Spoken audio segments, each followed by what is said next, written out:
Let's now talk about how much I actually make as a PhD student at Yale.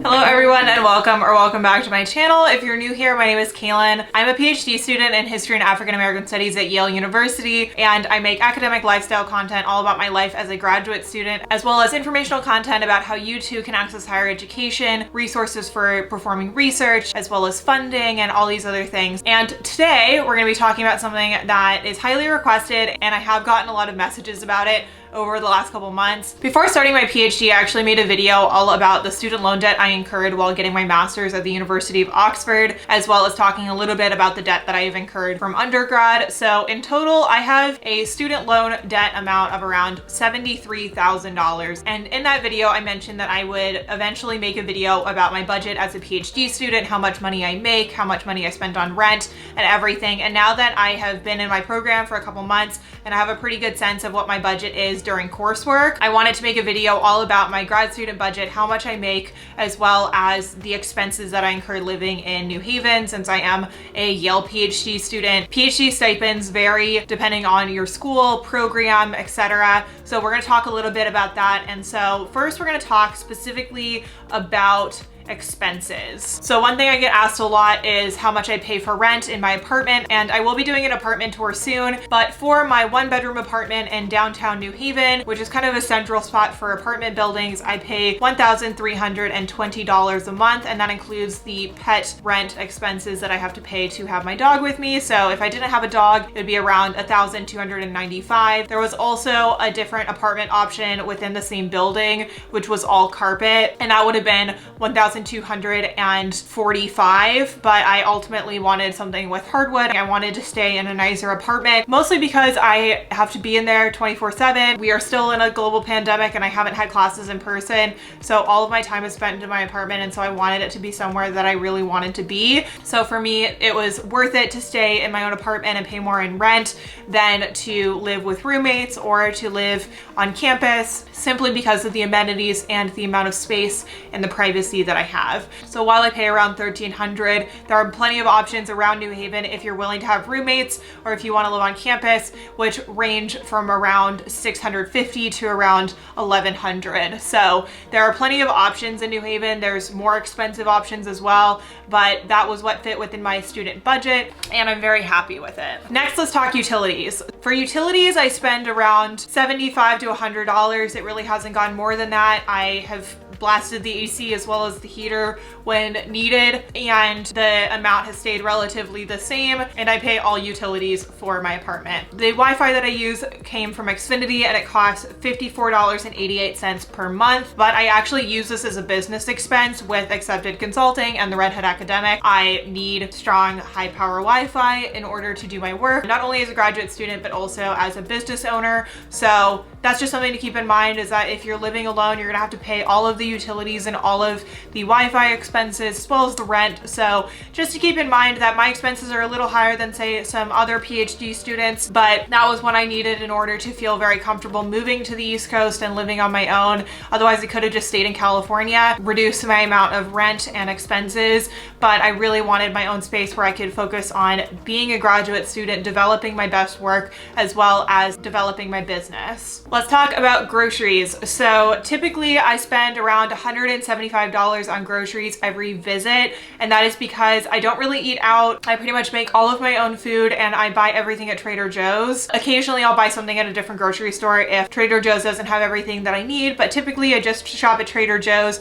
and I go every 2.5 weeks or so. Sometimes it's more, sometimes it's less, just depending on how much I'm cooking, but because it's just for me and my dog, I don't need to have that much groceries, but I spend around $350 on groceries per month, and I, again, don't really eat out. If I do eat out, it's like a coffee a week or something, in which case like add $6 per week, so $24 a month. So the next thing is an expense that I have that most students don't. I actually purchased a Peloton and pay for it in disbursements. Though my building has a gym, I do not feel comfortable working out in it during COVID, and I wanted something that would get me moving. It's the only way that I can really motivate myself to work out. I would have loved to be able to go to the gym. And the reason I actually moved into my building was because of the gym amenities, but ultimately I don't feel comfortable using those facilities at the moment. So I ended up purchasing and investing in a Peloton. It's something that I wanted to do for myself and for my health. And so I spend around $158.42 on my Peloton per month. And that includes the monthly membership of $39 as well as the monthly payment. But that is an expense that I was willing to take on. So lastly, we're gonna talk taxes before I give you the full breakdown of my income. So the university does not take taxes out of my stipend. So all of the quarterly taxes that I have to pay come out of my own pocket. In total, I pay $563.42 per month on taxes. And that's money that I have to save myself and then pay to the United States government. Within that, there's self-employment tax, federal income tax, as well as state tax. So all of these things are important to remember if you're going into a PhD program, that the final year amount that you think that you're gonna get is reduced significantly due to taxes. So that's something that is not spoken about super explicitly, so I wanted to mention it here. So there is quite a bit of money that goes out of your account simply to pay the United States government for being self-employed. Let's now talk about how much I actually make as a PhD student at Yale. So the initial offer letter that I received from Yale when I was accepted to the PhD program was $32,700 a year, which divided by 25 payments for the year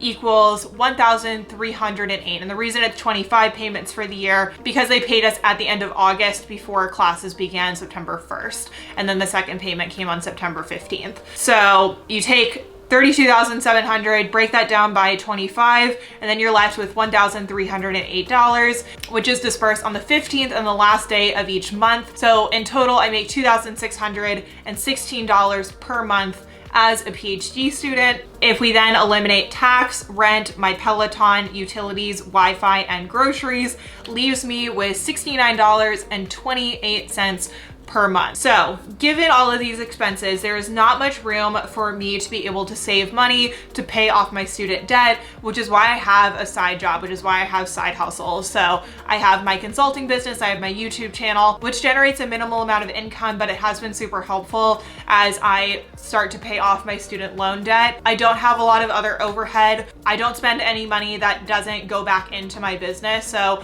though I may spend money on upgrading my computer or my camera, those are expenses that are being brought back into the business. When I buy certain equipment, I actually charge it as an expense for my business, not for my self-employment as a PhD student. So I essentially have two different major streams of income. So the stream of income as a PhD student, as well as my streams of income as a freelancer and business owner. But that all being said, I make more money as a PhD student at Yale than many students do at public or private institutions in other states, in other departments, etc. According to Glassdoor, the average PhD student salary is $27,170 per year, but you also want to consider living expenses of living in that area. Luckily, New Haven is not a super expensive place to live. It would be slightly different if I were living in a place like Palo Alto or New York. And so I'm very happy that I am at a school where I can actually afford the living expenses pretty comfortably. The stipend does not give you much wiggle room to work with other than if you significantly reduce your rent. But if you're looking to live alone in a one-bedroom apartment, you're looking at paying quite a bit of money in terms of rent. The rent that I pay is essentially half of my monthly paycheck. So just keep all of that in mind. This is just my personal experience. This is my personal budget, and I'm going to be making future videos on this as well. I want to make a video all about my side hustles and how I've developed that as a graduate student. So if you have any questions about that in particular, please leave them in a comment down below so that way I can include it in that video. I hope to film it in the next couple of days so that way it can follow up after this one. But I hope you guys enjoyed this one. I wanted to be as transparent about the graduate school experience, including the expenses, the challenges, as well as the triumphs. So if you enjoyed, please remember to give this video a thumbs up. It really helps out my channel. And if you're not yet subscribed, then hit that subscribe button as well as the bell notification so that you're notified when I post next. Thank you all so much for watching, and I'll see you in the next one. Bye everyone.